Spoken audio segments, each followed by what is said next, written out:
Today I just want to talk about something that's been weighing on my mind for a few years now, and that is the philosophy of today's ATV or side-by-side rider.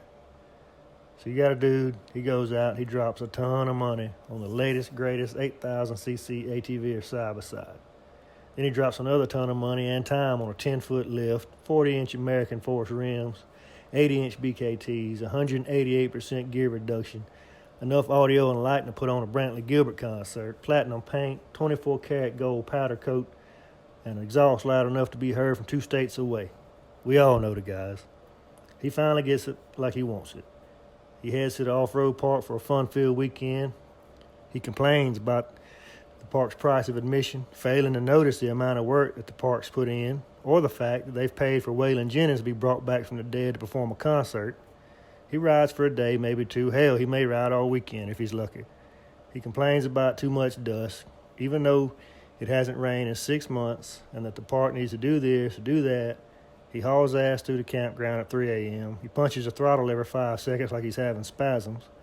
Complains that the park allows Jeeps and trucks, saying that they make the trails too bad, even though he's the one running a 10-foot lift and 80-inch BKTs. So then comes time to clean his ride. He complains about the price of good cleaning products and buys the cheapest thing he can find at the dollar store and says it's just as good as the more expensive stuff because that's what he read on the Facebook groups. He gets it cleaner than the day he bought it and parks it. Next weekend rolls around, he heads to the off-road park again, bitches about the price of admission again, but this time he bitches because there's too much water since it's rained all week. He unloads off the trailer, hits the first hole he comes to, and pop, something breaks.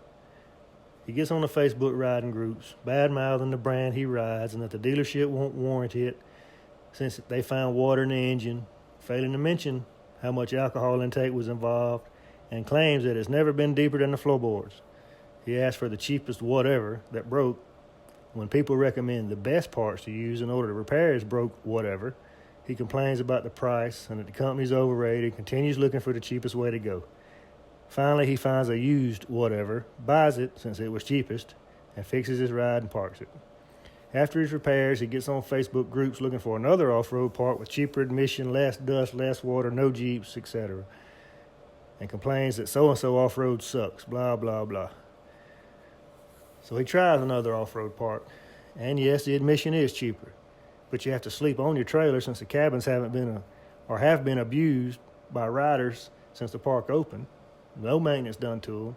You got to use the bathroom in the woods, not take a shower all weekend. The trails haven't been maintained since the park opened.